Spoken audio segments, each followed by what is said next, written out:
का दीपांकर भट्ट हमारे सहयोगी देहरादून से हमारे साथ सीधे जुड़ रहे हैं। दीपांकर, जाहिर तौर पर कांग्रेस के लिए तो स्थिति बड़ी क्रूशियल है ऐसे वक्त में, क्योंकि लगातार अपने ही अपनों पर सवाल खड़ा कर रहे हैं। क्या स्थिति है और किस तरीके से कांग्रेस में अंदर खाने इसको लेकर चर्चा हो रही है? बिल्कुल अनुपम, अभी 5 दिन हुए नतीजों को, लेकिन उससे पहले ही घमासान मचा हुआ है। मेरे साथ कांग्रेस के नेता विपक्ष प्रीतम सिंह हैं, जो अकेले नेता हैं जो चुनाव जीते। रणजीत रावत, हरीश रावत और गणेश गोदियाल, तीनों बड़े नेता इलेक्शन हारे। प्रीतम सिंह सिर्फ इलेक्शन जीते। आपने एक बयान दिया जिसके बाद पूरा सरगर्मी तेज हुई कि फसल कोई बोए काटने कोई पहुंच जाए, ये बात सही नहीं है। नहीं, देखिए, मेरा बयान को जो है जिस तरीके से प्रचारित और प्रसारित किया जा रहा है, कदापि मेरा मकसद ये नहीं था। जब पूछा गया तो उस परिप्रेक्ष्य में मैंने कहा था कि टिकट वितरण में जो है निश्चित रूप से जो है हमको सतर्कता बरतने की आवश्यकता है। और मैं सभी पार्टी के अपने साथियों से कहना चाहता हूं कि जो भी कोई बात है वो पार्टी प्लेटफॉर्म पर कहें। जब होली के बाद प्रभारी जी ने कहा भी है कि हम इस हार की क्या वजह रही, क्या कारण रहे, इस पर चिंतन और मनन करेंगे, तो उस वक्त सभी साथी अपनी बात कहें। तो रणजीत रावत जिस तरीके से हमले कर रहे हैं हरीश रावत पर, हरीश रावत हमले कर रहे हैं रणजीत रावत, आपको लगता है इससे नुकसान और ज्यादा, अब तो जितना होना था वो हो चुका, उससे भी ज्यादा होने की संभावना है?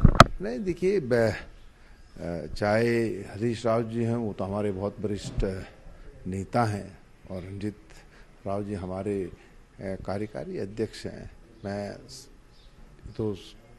मैं समझता हूं कि हर चीज़ को समझते हैं और जानते हैं।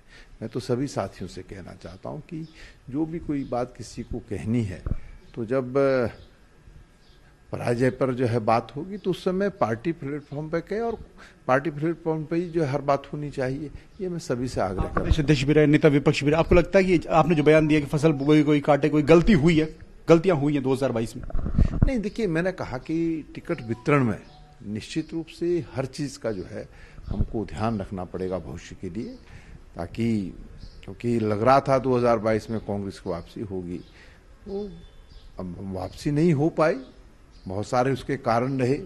जब बैठक होगी तो उस पर चिंतन और मनन करेंगे। 2 गुट है, प्रीतम सिंह गुट और हरीश रावत गुट। एक गुट के नेता आप ही हैं, तो अब नेता विपक्ष ना बन पाए प्रीतम सिंह, इस बात की कोशिशें भी होंगी, और प्रीतम सिंह चाहेंगे कि मैं नेता विपक्ष बनूं, इसकी लड़ाई अब चलेगी?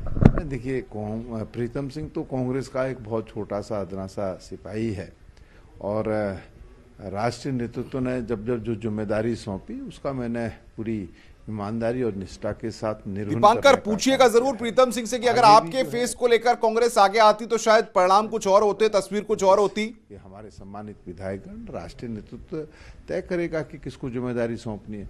जिसको भी जिम्मेदारी सौंपी जाएगी सब लोग उनके साथ लाभबद्ध होने का काम करेंगे। आपके चेहरे पे 2 गुट, जो मैंने बात कही कि हरीश रावत प्रीतम सिंह, अगर प्रीतम सिंह के नाम पे इलेक्शन होता तो आपको लगता है कि रिजल्ट कुछ और होते?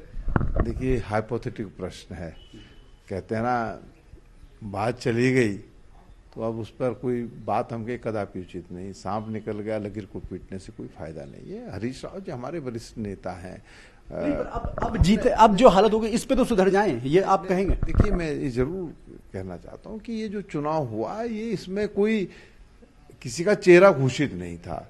इसमें तो राष्ट्रीय नेतृत्व ने निर्णय लिया था कि हम सामूहिक नेतृत्व में चुनाव लड़ेंगे, और जब सामूहिक नेतृत्व में चुनाव लड़ने की बात हुई तो स्वाभाविक बात है कि हरीश रावत जी को जो जिम्मेदारी दी गई कैंपेन कमेटी के चेयरमैन की, अध्यक्ष जी की अपनी जिम्मेदारी थी, मैं नेता प्रतिपक्ष था, मेरी अपनी जिम्मेदारी थी। हमने संयुक्त नेतृत्व में लड़ा, और तमाम हमारे कांग्रेस के वरिष्ठ साथी हैं, सब लोगों ने मिलकर के चुनाव लड़ने का काम किया। तो अनुपम, आपने सुना नेता विपक्ष प्रीतम सिंह को, जिन्होंने साफ तौर पर सीधे तौर पर जवाब दिए सवालों के, लेकिन बात साफ है कि झगड़े खत्म होने चाहिए, लेकिन झगड़े खत्म होते फिलहाल दिख नहीं रहे। अब इंतजार है हरीश रावत के बयान का, जो अभी तक सोशल मीडिया पर अपनी बात कह रहे हैं, वो सामने आकर क्या बात कहते हैं। अनुपम? बिल्कुल दीपांकर, आप नजर बना के रखिए।